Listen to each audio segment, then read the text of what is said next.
Вечерва се прави годишното собрание на Општинските комитети на Унија на жени Струмица, Босилево, Василово и Ново село.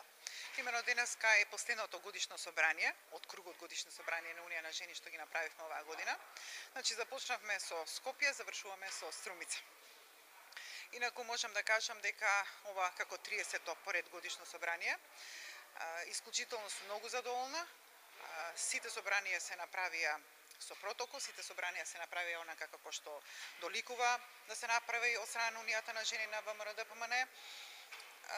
Сите собранија беа со повеќе општински комитети, затоа што мислам дека е достојно и треба секој општински комитет Унија на жени да покаже што има сработено во изминатиот период. Значи во изминатата година наназад. Од тој аспект, значи сите 73 општински комитети на Унија на жени презентира што има сработено во изминатиот период, а сите имаат да кажат многу, затоа што од моето назначување во март оваа година како претседател на Унијата на жени на ВМРО-ДПМН на Република Македонија, значи со сите акциони планови кои што се посебни, нели, во зависност од руралната или од градската средина, има многу активности. Реално ги извршува и ги до ден денешен ги прават исклучително добро.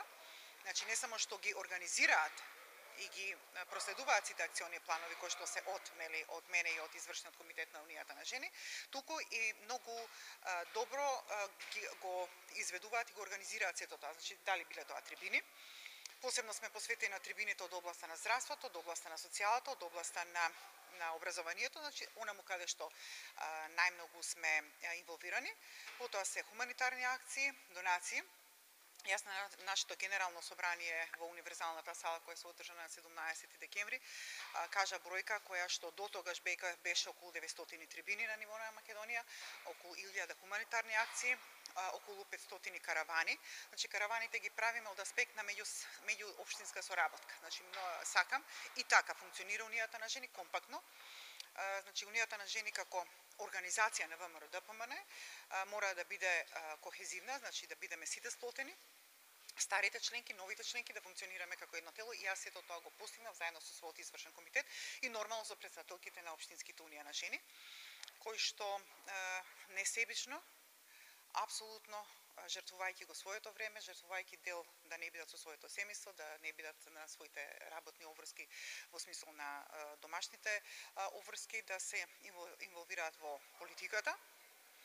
Му благодарам искрено на нашиот претседател на партијата господин Никола Груевски, кој ни даде одврзани раце од аспект на тоа што значи жената денеска во општеството, тоа што значи жената во десно ориентирана партија, значи во конзервативна партија.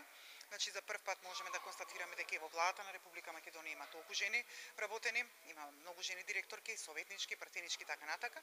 Исто така во високите структури партиски, значи има многу жени кои што се со високи партиски функции. Сето тоа не мотивира да даваме уште повеќе. Со новите акциони планови, значи се посветуваме и на уметноста, се посветуваме и на поезијата, се посветуваме и на оној дел креативен, значи уметнички, кој што да кажеме во изминатиот период не беше застапен, меѓутоа идевме повеќе нели на она традиционалното. Значи жената домаќинка, жената готвачка и така натака. Сега по наше сознание дека Унијата на жени брои околу 100.000 членки. Значи тука се членки кои што пишуваат добра поезија и проза, членки кои што цртаат, членки кои се бават со друг вид на уметност, така да апсолутно и тоа треба да го покажеме. Имаме огромна посетеност, првенствено сум задоволна од посетеноста на трибините, затоа што трибините ние не ги правиме само за членовите на ВМРО-ДПМН. Тие трибини се од јавен карактер, значи имаме одлични предавачи кои што се со долго искуство во професијата, нели во зависност од која тема е на трибината, и од тој аспект, значи се интерактивни трибините, може секој да постави прашање, да биде објаснето, да и на тој начин, значи ги не можам да кажам дека ги едуцираме, меѓутоа им одговараме на прашањата кои што нели не се јасни или недоволно се јасни за граѓаните на Република Македонија. И во оваа 2012 година, значи почнува предизборната година е фактички, почнуваме да се спремаме на некој начин за локалните избори кои што ни се на почетокот на 2013 година. Унијата на жени непрестано работи, значи Унијата на жени не е само тело кое што функционира како што некои други не нарекуваат од избори на избори, туку ние сме организација која што е најмасовна од аспект на жени во Република Македонија, така да ќе дадеме максимум за да направиме добро за секој граѓанин на Република Македонија. Не само тоа што треба да им помогнеме на сите ранливи категории граѓани во Република Македонија, туку јас апсолутно сметам дека сите граѓани во Република Македонија имаат момент кога треба да им се помогне. Така да ние секаде каде што можеме, со сето срце, со целото наше битие, со сето наше срце и душа помагаме.